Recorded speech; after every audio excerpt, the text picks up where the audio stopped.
Hello, this webinar will be in Spanish only today. Buenos días. Hoy día este webinar va a estar presentado solamente en español. Tenemos mucho gusto hoy día a estar con el doctor Luis Carlos Mayor. Es médico, neurólogo y epileptólogo en el Departamento de Neurología en el Hospital Universitario Fundación Santa Fe de Bogotá. También es el director de la Clínica de Epilepsia y del Laboratorio de Electroencefalografía. Uy, muy difícil decir en español.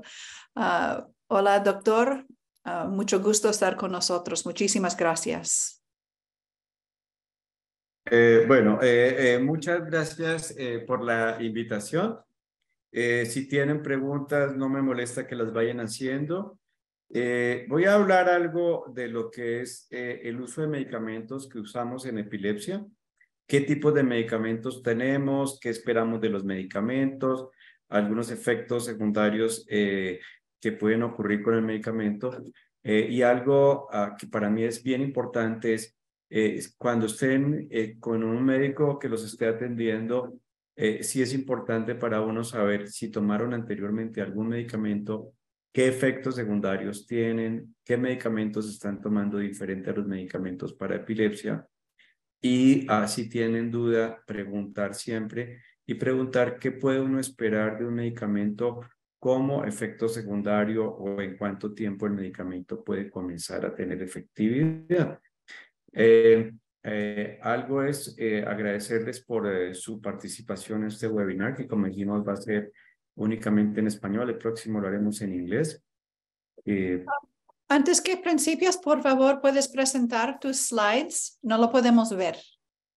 Aquí los estoy compartiendo en teoría. Max, los miro. A ver, espérate un momentito, miro. Gracias. Ay, qué pena. Es que se me olvidó compartirlos. No te preocupes. Nos pasa a todos. Sí, además que yo soy muy despistado, diríamos. Bueno, ¿ahí ya lo están viendo? Sí. Sí, lo puedes hacer en full. Déjame mirar. Aquí debe estar en Ahí. full. ¿Sí? Ya, ¿Ya está? gracias. Bueno, entonces, como venía contando, pues la idea es hablar un poco de los medicamentos, agradecer por la participación de ustedes. Las preguntas se responderán al final y recibirán un correo para completar las encuestas. Y estos son los colaboradores de esta presentación. Cuando hablo de esta charla, ¿qué es lo que quiero? Uno, que entiendan la utilidad de los medicamentos para epilepsia, conocer las indicaciones que tienen algunos, conocer algo de los medicamentos disponibles, algunos efectos secundarios que pueden ocurrir y recomendaciones para el paciente y la familia. Cuando tenemos un paciente con epilepsia, ¿qué es lo primero que hacemos los epileptólogos o los neurólogos y neuropediatras? Es iniciar un medicamento que es conocido o que la gente denomina como antiepilépticos. De pronto nos van a ir escuchando cada vez más que estamos utilizando un medicamento que se llama medicamentos anticrisis, pero es exactamente lo mismo donde utilizamos un término distinto para hablar exactamente de estos medicamentos que usamos en epilepsia. Entonces, la mayoría de las veces nosotros escogemos dar un medicamento.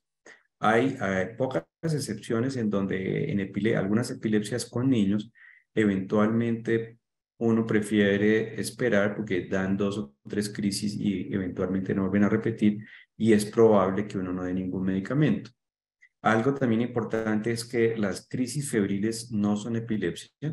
Por lo tanto, nosotros en crisis febriles no utilizamos medicamentos para las crisis, utilizamos medicamentos que recomienda uno para bajar la temperatura, como el acetaminofén, el ibuprofén, el bañar al niño con presas húmedas en axilas y las ingles con el fin de disminuir la temperatura. Eventualmente, cuando las crisis febriles son recurrentes, de pronto utilizamos un medicamento como el ácido valproico por un tiempo que puede ser entre 1 y 2 años, únicamente porque las crisis se dan con fiebre sin que esto implique que tenga epilepsia. Lo otro importante es que cuando nosotros utilizamos un medicamento para epilepsia, estos medicamentos no van a curar la epilepsia. Estos medicamentos lo que uno trata es evitar la recurrencia de crisis. El ejemplo que yo le doy a mucha gente es que cuando nosotros utilizamos medicamentos para epilepsia, lo que hacemos básicamente es utilizar un medicamento que va a funcionar como un estabilizador de la luz. El estabilizador de la luz lo colocamos para evitar que cuando venga una mala corriente nos dañe el computador, nos dañe el televisor. Y esto es lo que hacen los medicamentos. Los medicamentos lo que van a hacer es, en el momento en que se pudiera presentar una crisis epiléptica, tratar de evitarla. Las crisis epilépticas ocurren al azar. Es algo que llamamos, es algo que no sabemos cuándo va a venir la siguiente crisis. Así como puede venir a los 5 minutos, puede que pasen 2, 3, 4 meses. Y en algunos pacientes incluso puede ocurrir que ocurran 6 meses, un año antes de que venga la crisis. Los medicamentos lo que van a hacer es ayudar a prevenir las crisis. Hay algunas crisis que comenté, son epilepsias o crisis epilépticas benignas de la infancia. Son crisis que ocurren en niños, generalmente niños entre los 4, 6, 8 años de edad, que van a desaparecer cuando son adolescentes en la mayoría de los niños. Estas son epilepsias que se curan solas, con o sin médico. Lo otro es que cuando yo le coloco a un paciente y lo veo por primera vez, coloco un medicamento, no necesariamente el medicamento que coloco va a controlar las crisis. Cuando yo veo un pacientico con epilepsia, el medicamento que le ponga probablemente va a tener una posibilidad de que no recurran las crisis de entre un 60 a un 70%. En los pacientes que tienen ausencias, que tienen algo que llamamos mioclonias, que son como sacudidas, o las crisis en donde la persona se cae al suelo, se muerde la lengua, que comienzan en la adolescencia, estos pacientes en general responden entre el 80% o un número más alto al medicamento que tomemos. De modo que van a tener un muy buen control de crisis, pero es importante tomar el medicamento. En otros pacientes, cuando no responden al medicamento, que son ese número que puse de 60-70%, lo que hacemos algunas veces es aumentar la dosis. Cuando yo aumento la dosis, es similar a cuando uno está cocinando. Si yo estoy cocinando algo y lo pruebo y digo, ¿no le podría poner un poquito más de sal? No le pongo un poquito más de sal. Eso es lo que yo hago cuando aumento el medicamento. Cuando yo digo, ya no le puedo poner más sal porque no me va a quedar salado, de pronto le coloco algún otro condimento o algo para que la comida me sepa mejor. Eso es lo que hago cuando utilizo otro medicamento. Algunas veces digo, este medicamento no me sirvió porque no controló al paciente o porque hubo efectos secundarios y trato de utilizar un medicamento distinto. Entonces, vamos a tener pacientes que no van a responder a un medicamento, no van a responder al segundo que le pongamos o no responde adecuadamente porque las crisis siguen dando. Son pacientes que son cerca del 5 al 10% que eventualmente van a escuchar que los remitimos para una evaluación para cirugía de epilepsia. Evaluación como candidato para cirugía de epilepsia no implica que la persona vaya a ser operado. Lo evaluamos para saber si ese paciente puede ser un paciente que se beneficie con una cirugía, que no vaya a producir ningún riesgo y en donde el paciente no tenga ninguna complicación y podamos disminuir las crisis. Tenemos una pregunta, doctor, rapidito. ¿Los Dime. medicamentos para la gripe afectan el efecto de los medicamentos anticrisis? No, en términos generales no.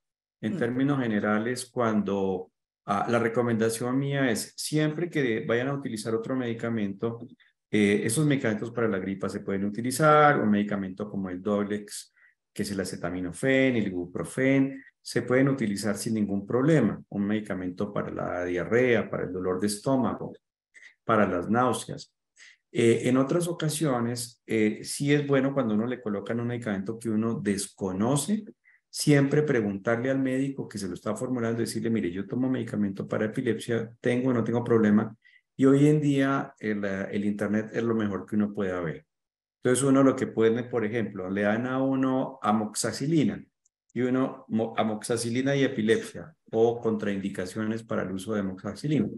La amoxicilina no tiene contraindicación con epilepsia, pero hay medicamentos como el tramadol, que lo usan para el dolor, que puede facilitar crisis. Entonces, y eso pasa con algunos antibióticos. En general, medicamentos como la amoxicilina, que se usa frecuentemente para amigdalitis, para algunas cosas, no tiene problema. Pero si hay duda, pregúntele a su médico y si el médico no sabe, coja el internet y mire. contraindicación uno le dice, mire doctor, este medicamento dice que está contraindicado. Pero en términos generales los medicamentos que usamos, que compra uno en cualquier tienda que no sean antibióticos, en general no hay mayor problema. Medicamentos para la diabetes, medicamentos para la depresión, en términos generales no tienen problema. Ahora, ¿qué es lo que más frecuentemente dicen las personas que les puede producir un medicamento, sobre todo cuando la dosis está alta? Cuando uno utiliza un medicamento para crisis y de pronto la dosis está alta, la persona puede escribir cosas que describe una persona que ha tomado licor. Entonces yo siempre les digo, mire, lo más fácil es recordarse qué ve uno cuando uno ha tomado mucho licor o cuando ha visto a alguien que está borracho, que ha tomado más licor de la cuenta. Uno ve que la persona se queja de mareo, que ve doble, que camina raro, o sea, que usted camina como un borracho, que le da sueño fácil, que le da vómito, que le puede dar diarrea, que se puede quedar dormido en cualquier lado. Eso es lo más frecuente. Entonces, mareo, visión doble, que se quejen como inestabilidad, como que hubiera temblado, como cuando tiembla, que se queje que le da mucho sueño, de que tiene dificultad para entender las cosas. Y algunos medicamentos pueden producir alergia. La alergia es muy parecido a un brote que sale como cuando la persona tiene varicela, sarampión. Entonces yo le digo, si le sale una ronchita no tiene problema, pero si uno mira en el pecho, en la cara, en la espalda, en el tórax, que tiene algo que uno dice, oiga, le está dando sarampión, le está dando varicela, esto puede ser una alergia al medicamento y en ese momento lo más importante es consultar a su médico o a un servicio de urgencia y decir, mire, estoy comenzando este medicamento y me salió este brote. ¿Es el medicamento o es otra cosa que puedo tener? Ahora, algo menos frecuente, pero que ocurre con algunos medicamentos que ahora les voy a comentar, es que hayan cambios en el estado de ánimo, que la persona se ponga irritable, de mal genio, que le dé llorosa, que pelee con todo el mundo. En los niños de pronto no hay que comienzan a botar los juguetes, a patear, a hacer cosas que no tenían antes el niño. Y otras veces uno es la persona triste, llorando, hablando cosas como si esto era medio loco y uno dice, oiga, ¿qué le pasó? Esto no lo tenía antes, puede ser el medicamento. Hay medicamentos también, como el topiramato, en que la persona a veces dice, tengo dificultad para encontrar palabras. Y simplemente de pronto uno le muestra a la persona y le dice, le muestra un reloj y la persona dice, no sé, para la hora, y no se acuerda que se llama un reloj. O le muestra a uno algo y dice, para escribir, no sé, que se llama un bolígrafo o un esfero. Y algunos medicamentos pueden aumentar, inflamar las encías, como la fenitoína. Menos frecuente hay medicamentos como el valproico, que en algunas pocas personas puede hacer que la persona aumente de peso, aumente el apetito y lo otro, a que la persona que se le cae el cabello un poco, que es transitorio, o que le da temblor. También a veces puede ocurrir que la persona se le quite el apetito y baje de peso, como puede pasarnos con el mismo topiramato. Bueno, esto es una reacción alérgica ya extrema que puede ocurrir con algunos medicamentos. Esto puede ocurrir con carbamazepina, puede ocurrir con oxcarbazepina, puede ocurrir con la lamotrigina, cuando yo la comienzo muy rápido la lamotrigina. Yo no sé qué persona va a ser alérgica, por eso es importante que si uno nota una roncha o algo, inmediatamente consulta. Esto ya es el extremo de lo que le puede pasar y hay pacienticos que terminan hospitalizados. Por fortuna son poquitos los pacientes que les pasa esto. Estos son unas manchitas que le quedaron a un niño por una alergia a un medicamento. Eso le pasó a mi hijo en la tronca con uno de los medicamentos. Sí, entonces una de las cosas es que uno tiene que ir muy despacio cuando comienza un medicamento y eso nos pasa, por ejemplo, con la lamotrigina. Con la lamotrigina hay que comenzarlo muy despacito, sobre todo si es un niño y sobre todo si está tomando ácido valproico. Esto que les mostré aquí es más, puede ocurrir también con la lamotrigina, pero puede ocurrir con carbamazepina y oscarbazepina. Y la gente que es más propensa con carbamazepina a hacer alergia son personas de origen oriental, personas que tienen antecedentes japoneses, de la China. Entonces, eso nos ocurre por lo menos en Colombia. La población donde encuentran gente de origen japonés está localizada en el Valle del Cauca, que es cerca a Cali, y en un sitio que se llama Tuluá. En Perú hay una buena población de origen chino Brasil tiene una buena población también de origen china y japonés. Entonces, son personas que tienen más riesgo. Bueno, y esto es algo que pasa con la fenitoína, el epamín. El epamín cada día lo formulamos menos, yo no lo utilizo hace mucho tiempo, pero el epamín producía este tipo de inflamación en las encías y aquí está una inflamación de encías que es terrible. Y esto lo que recomiendan es el aseo dental. Son los únicos medicamentos. Los medicamentos nuevos ya no inflaman las encías. Y el epamín también algo que produce es que hace que salga vello.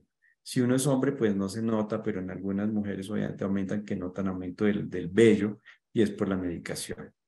Mm. Bueno, ahora, ¿qué medicamentos tenemos nosotros y qué indicaciones de pronto van a escuchar ustedes? Tenemos pacientes que tienen epilepsias que llamamos generalizadas, que son las ausencias, las mioclonias, las tónico-clónicas. En las epilepsias generalizadas, la descarga eléctrica es, el cerebro funciona casi como un sistema eléctrico, así en todo el cerebro. Entonces, el mejor ejemplo que yo le doy a la gente para que me entiendan es, son las 9 de la noche, usted está en su casa y de pronto se va la luz. Se asoma a la ventana y dice, oh, se fue la luz en todas partes. O sea, en todas partes. Y eso sería lo que vemos en un electroencefalograma en ausencias, en mioclonias y en tónico-clónicas. Para este tipo de crisis, incluso para crisis que nosotros llamamos focales, que comienzan en una sola parte del cerebro, el medicamento más útil es el ácido valproico. Es un medicamento que yo a la gente le digo, es el medicamento todoterreno. Sirve para cualquier cosa. No empeora ningún tipo de epilepsia. Entonces, es una ventaja. Sin embargo, hoy en día, una recomendación es usar menos ácido valproico en mujeres en edad reproductiva. En edad reproductiva se refiere a mujeres que ya tienen menstruaciones y que pueden quedar embarazadas. Esto porque la mayoría de los embarazos no son planeados y es el medicamento con el que menos quisiéramos, aunque eventualmente se hace, quisiéramos que la mujer no nos quedara embarazada en lo posible. Hay otro medicamento que sirve para ausencias, entonces el ácido valproico sirve para ausencias, para mioclonias, para tonicoclónicas, pero para ausencias también sirve un medicamento que se llama etosuximida. Y hay otros medicamentos que sirven también casi para todo tipo de crisis, como es el levetiracetam, más conocido con el nombre de Keppra. El levetiracetam sirve para crisis tónico-clónicas, sirve para mioclonias, pero no para ausencias. Y la lamotrigina también sirve para cualquier tipo de crisis, pero para ausencias puede servir, aunque no es tan útil como puede ser el ácido valproico y la tosuximida. La lamotrigina, como les decía yo, es el medicamento que hay que ir muy despacio. Uno comienza con dosis muy chiquitas y aumenta el medicamento como cada 2 semanas. Cuando yo a un paciente por primera vez en mi consultorio y le pongo la motrigina, tengo que advertirle que me voy a gastar entre 1 mes y medio y 2 para llegar a la dosis que quiero, pero es un buen medicamento. Lo único es que no me vaya a producir alergia. Incluso en personas que están un poco bajas de ánimo, es un medicamento que ayuda a mejorar el estado de ánimo en personas que están algo tristes. El levetiracetam puede producir cambios en el estado de ánimo. Puede poner que la persona se tome irritable, que le dé lloradera. Es un número muy pequeño de pacientes. De 100 pacientes puede que le ocurra a 10. Entonces, a 90% de los pacientes les da bien, pero uno tiene que advertirlo porque en ocasiones ustedes tienen a alguien que está tomando levetiracetam y dicen, mire, le formularon este medicamento, ahora pelea con todo el mundo, se agarra, nos echó de la casa, le entró por llorar, no quiere hablar y uno dice, no, pues ahora encima está deprimido o deprimida, ¿y qué le pasa ahora? Y uno lo que dice es el levetiracetam el que le está produciendo esto. Uno quita el levetiracetam y el paciente se mejora en cuestión de días. Entonces, volviendo para ausencias, el ácido valproico, la tosuximida y en menos efectividad, la lamotrigina son los medicamentos que recomienda. Para Tenemos, crisis, uy, ¿sí? tenemos una pregunta de la Keppra. ¿Sí? Si puede producir un cambio en el comportamiento de las personas, de los niños sobre todo, y qué se debe hacer entonces. Hablar con el médico. Sí, el Keppra, que es el levetiracetam, en algunas personas produce cambios en el comportamiento. Los van a ver más irritables, peleones. Pasa en niños y en adultos. Si la persona tiene irritabilidad con el Keppra, es importante que ustedes hablen con su médico tratante y le digan, mire doctor, El niño está más irritable, mi hijo, mi hija, mi hermano está más irritable, ahora pelea con todo el mundo, ahora llora, ahora no quiere hacer nada. Y esto lo tiene desde que comenzó el quepra, el levetiracetam. Y adviértenselo al médico. Y sabemos que ese es un efecto que es por el medicamento. ¿Qué hacemos nosotros? Cambiamos por otro medicamento distinto. Entonces ya tiene que ver con el médico qué puede hacer.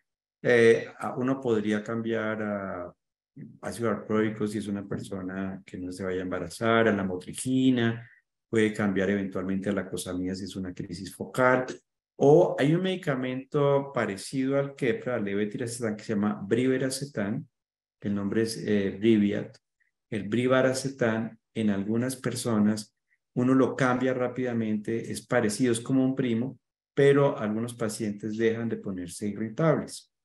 Ahora, si la persona, la irritación y la pelea no es muy importante, pues aparte de mirar si lo puede cambiar, a veces utilizamos una cosa que se llama piridoxina. La piridoxina es vitamina B6 y la piridoxina una vez se la encuentra en farmacias de productos homeopáticos o donde venden productos naturales. Y la piridoxina, que es vitamina B6, en algunas personas hay de 50 miligramos, es una vitamina. Las personas a veces mejoran los síntomas de irritabilidad de la levetiracetam. No todos los pacientes, pero a algunas personas les puede servir. Entonces también es una estrategia que yo a veces utilizo. Si no es mucho lo que la persona está irritable, cuando es mucho definitivamente lo cambiamos, pero hay que hablarlo con su médico. Bueno. El ácido valproico, como les dije, el ácido valproico se consigue con el nombre de paquene, de valcote, de ferbín y también así tal cual ácido valproico. Es un medicamento, como les decía, es el medicamento todoterreno. Cuando yo sé que un paciente tiene epilepsia y no sé qué tipo de epilepsia tiene, este es el medicamento que sirve. Sin embargo, es un medicamento que, como decía, en mujeres que están ya menstruando y que pueden quedarse embarazadas, es el que tratamos de dar menos, pero a veces nos toca darnos porque es el que mejor nos funciona. ¿De qué se quejan algunas personas? Se quejan de temblor, un 20% o 15% pueden aumentar de peso, no son todos los pacientes. Puede producir una caída del cabello que va a mejorar con los meses. A veces se bajan las plaquetas y hay que reducir la dosis. Pero básicamente este temblor, el aumento del peso y la caída del cabello solo lo tienen alrededor de un 15-20% de los pacientes. Pero es una queja. O sea, personas que le dicen, es que creo que tengo Parkinson. Dicen, no, es temblor que es producido por el ácido valproico. El levetiracetam, que les comentaba antes, es el medicamento, se llama también Keppra. Tiene una ventaja, es que no pelea con otros medicamentos. Entonces, si la persona está tomando medicamento para la diabetes, para la tensión, para el tiroides, está en un tratamiento por quimioterapia, se quiere embarazar, es de los medicamentos que nos gustan. Y como les decía, alrededor del 10% de las personas pueden ponerse deprimidas con cambio en estado de ánimo y irritabilidad, pero fíjense que de 100, 90 pacientes les va muy bien, o sea, la mayoría les va bien. Bueno, el otro tipo de crisis que nosotros ya tenemos es lo que llaman crisis focales o crisis parciales. Las crisis focales indican que una parte del cerebro produce la epilepsia. Entonces, eso puede ser en el lado izquierdo, en el lado derecho, en la parte de atrás que se llama el lóbulo, adelante que se llama el lóbulo frontal, en la parte que queda cerca de la sien que se llama el lóbulo temporal, en la parte de atrás que es el lóbulo occipital.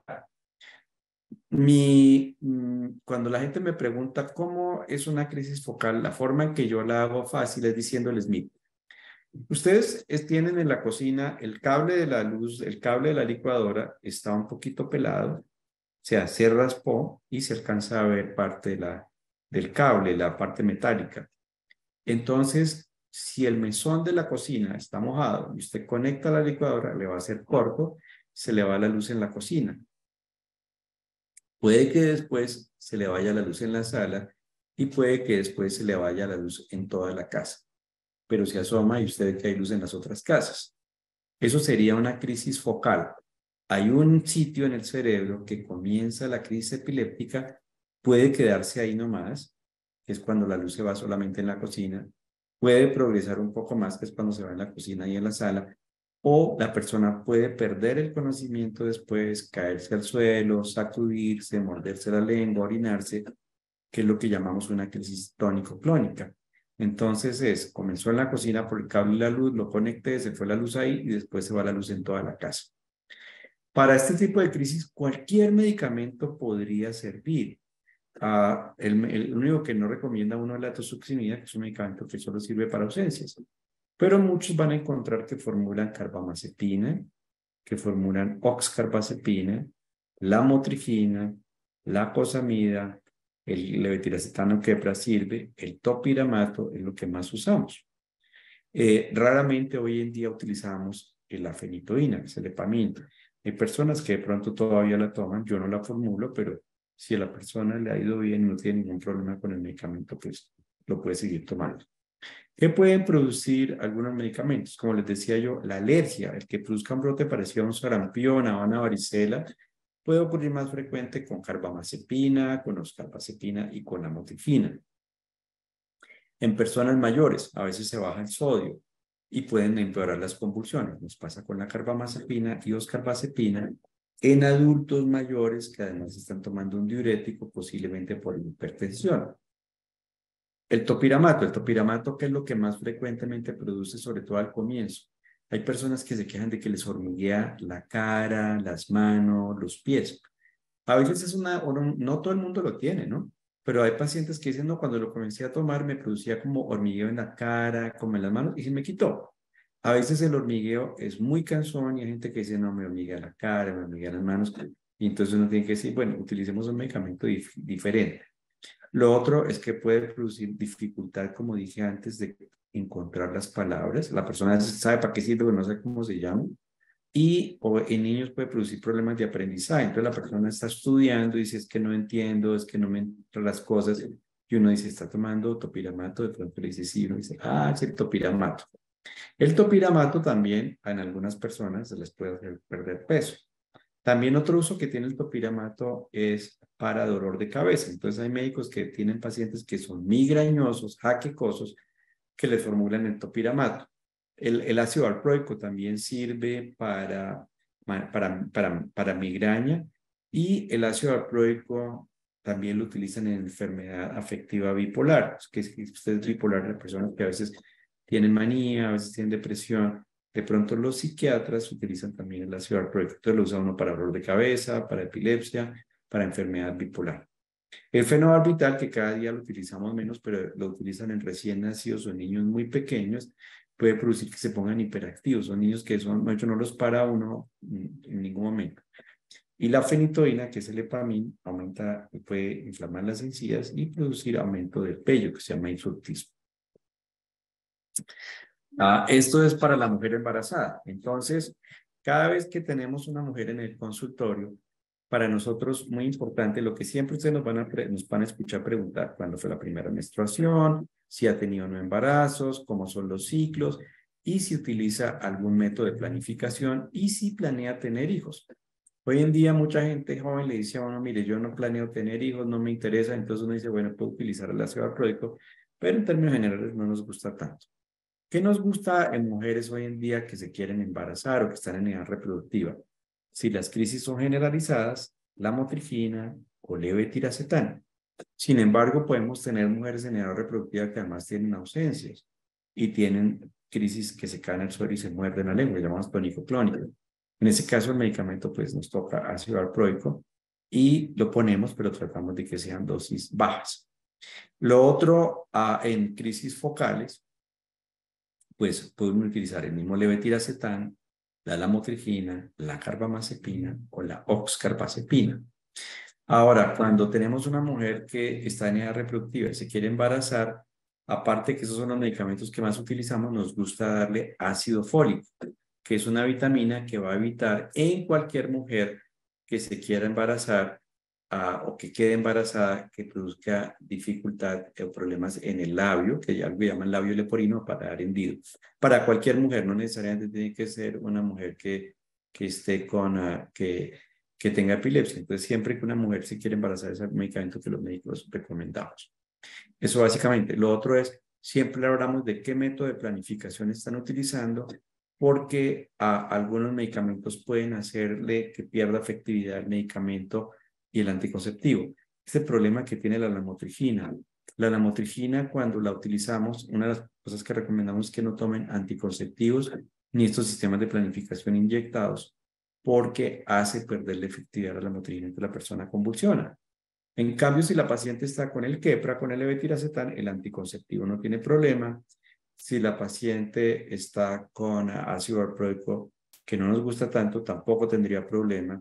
Y con la oxcarbazepina tampoco tiene problema. Con la carbamazepina sí nos puede producir un poquito de aumento de riesgo de embarazo. Otra cosa es que sobre todo la carbamazepina, la oxcarbazepina, pueden facilitar osteoporosis. Entonces, cuando la persona toma por mucho tiempo el medicamento, puede producir, facilita la osteoporosis, sobre todo en mujeres. Y esas son las razones por las cuales de pronto hoy en día estamos utilizando otros tipos de medicamentos, como la lacosamida, la lamotrigina, el levetiracetam, que parecen tener menos posibilidad de osteoporosis.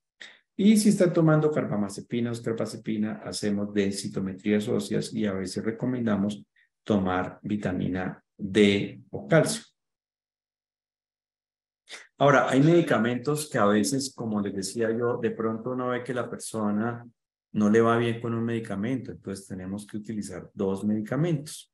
Son medicamentos que nosotros utilizamos que llaman coadyuvantes. Entonces yo le digo, ¿qué le digo a la familia cuando estoy hablando de esto? Le digo, mire, es como usted tiene a Superman, pero se trae al hombre araña para que le ayude. Entonces está Superman, el hombre araña, está el hombre hielo, está la mujer, la batichica, cualquier cosa, cualquier Batman y Robin, para los que vienen en años, hace muchos años, es alguien que viene a ayudarle al medicamento para evitar las crisis. Utilizamos el clobazam, que ustedes lo han escuchado de pronto como Urbadan. Usamos brivaracetam. Aquí me quedó mal escrito, no me di cuenta. El brivaracetam es el medicamento que a veces puede cambiar uno el levetiracetam por brivaracetam cuando la persona está irritable y pelea, porque a veces esos efectos desaparecen. De pronto nos van a ver que utilizamos ácido valproico con lamotrigina, que es una combinación bastante buena en crisis difíciles. Ácido valproico y levetiracetam, oxcarbazepina y clobazam, carbamazepina y clobazam, lacosamida y clobazam, lacosamida más topiramato. Estas son algunas de las combinaciones, pero eventualmente hay otros tipos de combinaciones de medicamentos que juntamos para que el paciente le pueda servir.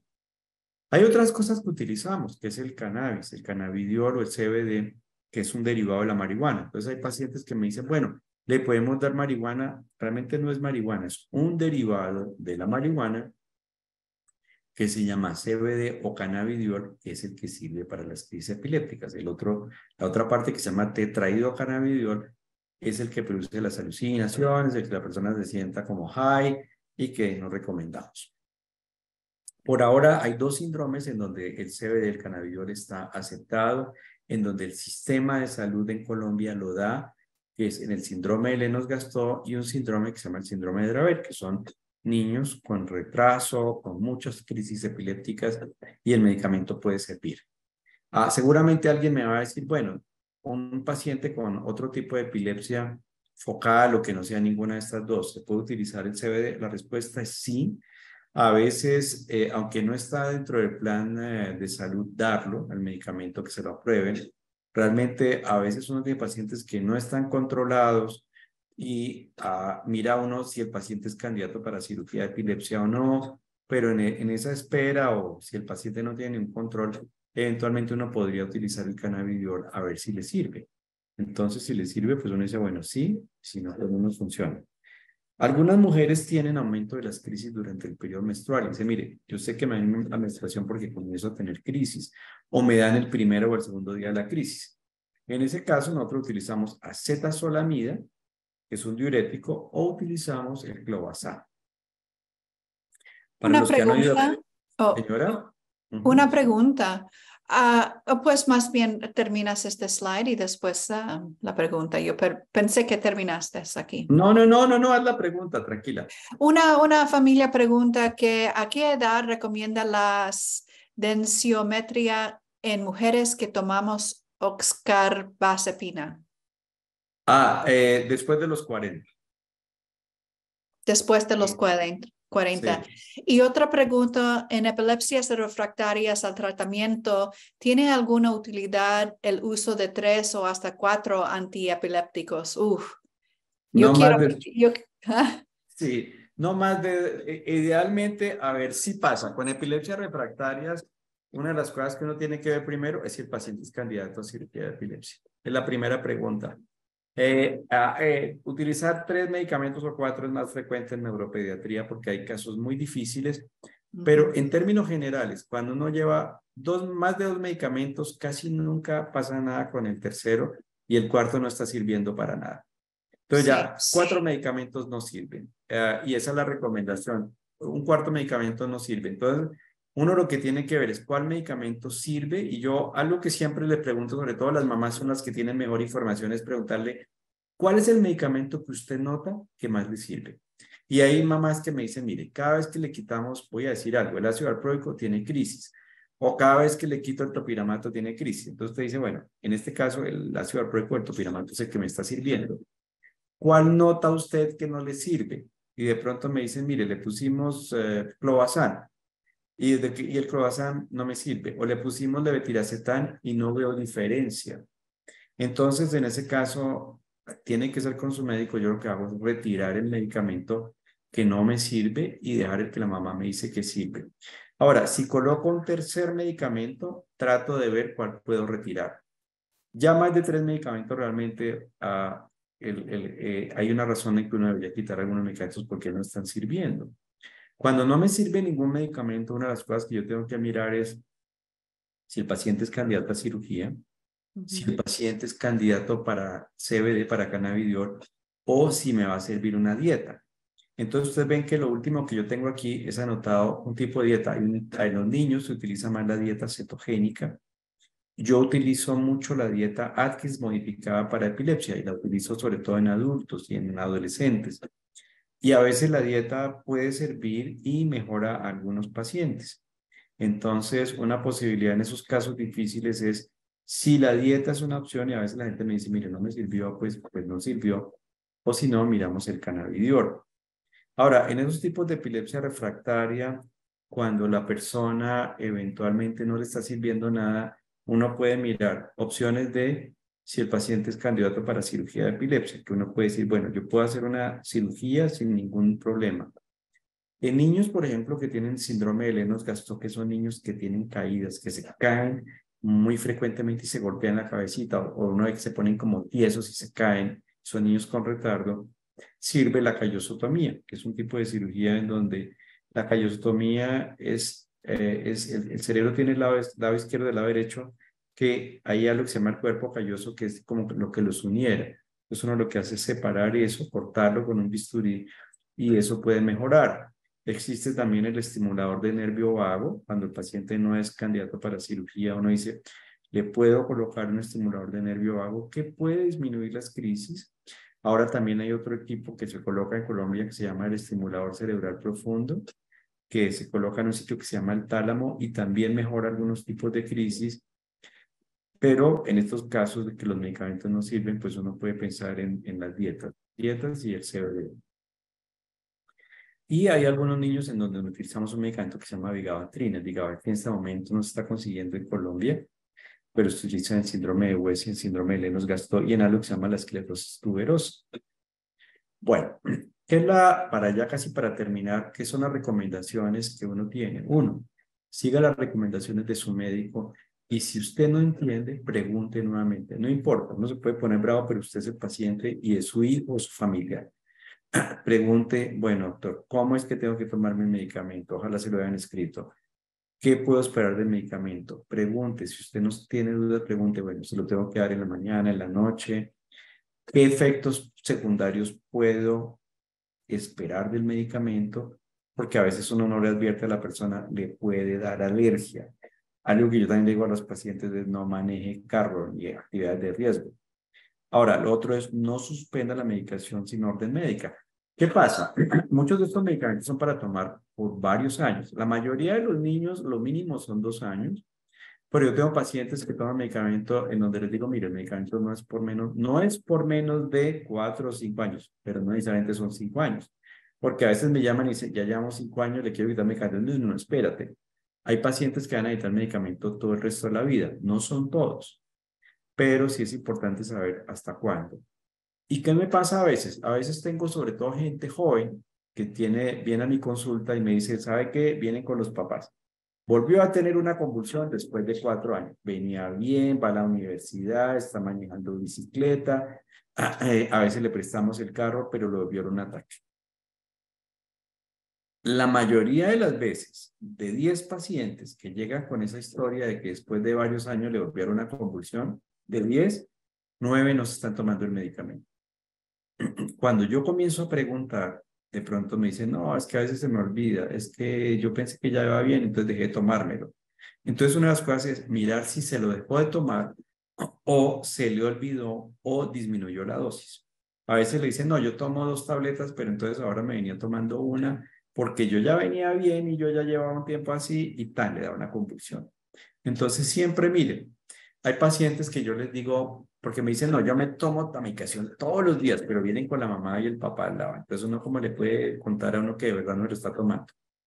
Yo a veces les digo, bueno, usted toma un medicamento que toma 2 pastillas al día, las cajas vienen de 30 tabletas y se van 2 cajas que son 60 tabletas, que son los que tomaría en un mes de 30 días. En un mes de 30 días, si yo tomo 2 tabletas diarias, son 60.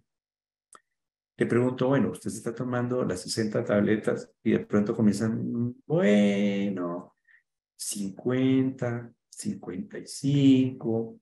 Entonces uno dice, no se están tomando todos los medicamentos. Y a veces la mamá, que yo veo las mamás son las más que más se fijan, de pronto le dice, pues mire, yo le compré el medicamento y lo comenzó el primero y el último del mes todavía le quedaban 4 o 6 tabletas. Usted dice, no se la toma todos los días. El problema es, cuando yo dejo de tomar mi medicamento o cuando disminuyo la dosis, pues tengo riesgo de tener ataques. Lo otro que tal vez nunca les han dicho es, si yo no me tomo el medicamento hoy estamos a miércoles. Si hoy miércoles yo no me tomé la medicación por la mañana, la tomo por la mañana y por la noche. Si hoy por la mañana no me tomé el medicamento, me lo tomé por la noche, común y corriente, al día siguiente me lo tomé, pongo el riesgo por no haberme tomado la tableta hoy por la mañana, pongo el riesgo 5 días. Entonces pongo mi riesgo jueves, viernes, sábado, domingo e incluso el lunes. Y la persona de pronto tiene una convulsión el domingo o el lunes y dice, ah, no, pero qué fin de semana tan juicioso. No salí a la calle, no tomé licor, dormí bien, me tomé las pastas. Sí, pero no se tomó la pasta el jueves por la mañana. Entonces yo debo reponer la pasta que se olvida. Si un paciente, yo les digo siempre, si usted no se tomó el medicamento por la mañana y se acordó al mediodía se toma la pasta que se le olvidó de por la mañana. Si son las 7 de la noche y no se tomó la pasta de la mañana, se toma la pasta de la mañana, espere unas 2 o 3 horas y se toma la pasta de la noche. La otra cosa es, si al otro día se acordó que no se tomó las pastas de la noche, dice, bueno, me levanto y no me tomé las pastas de la noche porque me llegué muy cansado, no las tenía. Entonces, se toma las pastas de la noche, espera 2 o 3 horas, se toma las pastas de la mañana y sigue con las pastas de la noche. Pero eso es algo que es muy importante. Lo otro que pasa también es que algunas personas dicen, no, yo sí me tomo las pastas. Yo digo, ¿cómo está usted seguro de que se las toma? Entonces le dicen a uno, es que tengo una alarma. Yo digo, pero se toma las pastas siempre que tiene una alarma, y a veces a uno le puede pasar. Si yo tomo una pasta a esta hora en que estoy hablando con ustedes, y yo digo, me tengo que tomar una pasta, me la tomo ahora más tarde, es probable que termine la conferencia y después no me acuerdo si me la tomé o no la tomé. Entonces a veces uno tiene la duda de si se tomó o no se tomó la medicación. Cuando ustedes tienen la duda, yo a veces lo que les digo, lo mejor que uno puede hacer, personas que no están muy seguras, porque uno le dice, no, yo tengo la alarma, pero si tengo alarma me la tomo cuando suena la alarma o a veces digo me la tomo más tarde, después no se acuerda. ¿Qué es lo que le pasa a uno cuando dice eche llave, no eche llave? Pues uno se devuelve y mira si echó llave, pero con las pastas uno no sabe si se las tomó. ¿Me la tomé? No me la tomé. Ante una persona que tenga duda y no se acuerde a veces bien, lo mejor es tener un pastillero. Si uno tiene un pastillero que tiene marcado domingo a lunes o de lunes a domingo y coloco todas las pasticas de la semana, eso me va a ayudar a evitar que no se me olvide el medicamento, porque yo levanto y digo, me queda una pastilla aquí que no me había tomado. Entonces, es una forma de estar seguro de que me estoy tomando el medicamento. Bueno, lo otro importante es consultar al médico si notan alergia, si notan que les sale un brote, si notan efectos secundarios, si notan que ven doble, que se sienten borrachos, que caminan raro, que no pueden pensar adecuadamente, que se aumentaron de peso. Lo otro es, en mujer que va a estar embarazada, pregunten, ¿me quiero embarazar? ¿Puedo o no? ¿Con qué puedo planificar? Y la otra actividad es no tomar actividades de riesgo hasta estar controlado. La bicicleta, el carro, la moto, porque pues simplemente yo no puedo ir conduciendo una moto o de acompañante de una moto porque el acompañante va atrás. Usted va manejando la moto, la otra persona convulsiona, se cae de la moto y se puede matar. Entonces, pues no los carguen en una moto hasta que estén controlados. Lo mismo con las piscinas. Si la persona se mete al mar, se mete a una piscina y está teniendo crisis, se puede ahogar. Con las duchas hay que abrir el agua de modo que no se van a quemar, porque hay personas que se meten con el agua muy caliente, les da una crisis y se queman. Lo mismo pasa con actividades de riesgo como es cocinar, uno se puede quemar, estar con una cortadora porque se puede uno cortar, con una plancha porque se puede quemar un brazo, una pierna. Y algo con algunos pacientes, en algunos casos, es la falta de sueño puede producir crisis, sobre todo con crisis como las mioclonias y crisis de adolescentes. El resto de cosas no tienen problema. Hay papás que me dicen, bueno, el celular, pero el celular no tiene ningún problema. Los televisores no tienen nada de problema. Los juegos de video, eventualmente en algunos niños que tienen epilepsias que llaman fotosensibles, puede facilitar crisis, sí, pero no es lo más común. De todos modos, una recomendación es, si hace juegos de video con el televisor para estos juegos también, es tener la luz prendida o una luz prendida en la habitación, o la lámpara o la luz de la habitación y colocar el televisor un poquito retirado. Pero el resto, el celular no tiene problema. Hay papás que me dicen, es que no duerme o duerme poco. Y lo que es no dormir, no, pero es que son las 12 de la noche y está todavía chateando. Yo digo, bueno, los jóvenes hoy en día se duermen a las 12, se duermen a la 1, pero ¿a qué hora se despiertan? Entonces me dicen, no, a las 11 del día, a las 12. Pues obviamente, si se durmió a las 2 de la mañana y se levanta a las 11, 12, pues durmió 10 horas, durmió un montón de horas. Entonces realmente sí ha dormido. Ahí lo bueno es que se ahorran el desayuno, es la ventaja. Pero los jóvenes se tienden a dormir muy tarde, pero igual se levantan tarde. Entonces, lo importante es que uno duerma lo suficiente para estar bien al día siguiente. Existe el mito de las 8 horas. Las 8 horas es un puro mito. Dicen que usted debe dormir 8 horas. Y bueno, ¿por qué no son 7? ¿Por qué no son 9? Realmente uno debe dormir lo suficiente para estar bien al día siguiente. Otra cosa, las montañas rusas tampoco tienen problema. Viajar en avión tampoco. Si llevan al neurólogo, mejor. Pero viajar no tiene tampoco ningún problema. Lo más importante, lo que yo siempre le digo al paciente, a usted se le puede quedar el vestido de baño, se le puede quedar el desodorante, pero lo que no se le puede quedar es el medicamento. Bueno, ¿qué es importante para que ustedes tengan presente? Uno, en general, los pacientes con epilepsia no tienen limitaciones en su vida siempre y cuando estén controlados. Yo tengo pacientes que conducen ya su carro, su moto, su bicicleta, que nadan, que compiten con deportes, que son nadadores. Tengo pacientes que son médicos, que hacen turnos, enfermeras, psiquiatras, ingenieros, monjas, curas. Usted puede ser lo que quiera, mamás, no importa. Lo importante es que logremos un control de sus crisis y que esté bien. Siempre debe tomar la medicación. Habrán casos que revierte la epilepsia, como pasa con los niños que se curan solos, simplemente porque son epilepsias benignas. Algunos pacientes se benefician con cirugía y pueden retirar o tomar menos medicamentos. Siempre consulte con sus médicos las dudas. Acuérdese que puede hacer lo que quiera, subirse a una montaña rusa, meterse en parapento, lo que quiera, siempre que estén controlados. Pueden viajar, pueden ser mamá, pueden ser papá. Yo tengo pacientes que viven en Australia y me llaman para decirme qué hubo, o el que me llama para decirme soy papá, soy mamá, me mandan porque cuando se graduaron de la universidad. Pero lo más importante es el medicamento y usted va a llevar una vida completa. La mayoría de los pacientes tienen una vida normal. A veces la mamá me pregunta, bueno, pero ¿qué puede hacer? Le digo, mire, su hija o su hijo tienen 20 años. pueden hacer todo lo que hace una persona de 20 años, derechos y deberes, pero lo único que no debe dejar de hacer es tomar su medicamento y seguramente dormir adecuadamente. Esa era mi última diapositiva y quiero ver si hay preguntas.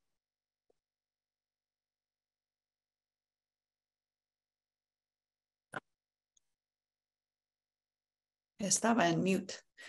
Alguien pregunta por qué los pacientes con epilepsia no podemos donar sangre. Yo nunca he visto esto, pero... No, yo tampoco. No, sí podrían. Algunas veces sí pregunta uno qué medicamento está tomando porque podría producirle alergia a la otra persona. Pero no había escuchado esto nunca. Bueno, No, yo entonces en también no. principio no. Sí, sí. Si no veo ninguna otra No, pregunta. no hay ningún... Bueno, cuando lo que preguntan aquí el problema del cálculo y deterioro cognitivo, uno tendría que ver primero qué edad tiene el paciente, porque si es un paciente adulto mayor, uno puede tener deterioro cognitivo por edad. Una de las cosas es, mucho paciente con retardo mental tiene epilepsia. O sea, cuando yo tengo pacientes con retardo mental, el 30-40% de los niños con retardo mental severo van a tener epilepsia. A diferencia de los adultos, las personas pueden tener probabilidad de tener epilepsia entre el 0,5 y el 1%, son números más pequeños.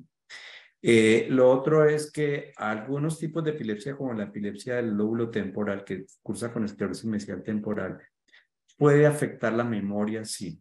Entonces hay personas que uno tiene diferentes tipos de memoria, memoria con que recuerda las imágenes de las personas, palabras, y hay diferentes tipos de memoria que tenemos. Unas se pueden afectar más que otras y esos pacientes sí se quejan de problemas de memoria y nosotros hacemos pruebas de memoria y decimos, oiga, si tiene afectada, por ejemplo, la memoria para ver cosas, para ver las cosas que veo, algo llamamos memoria verbal también.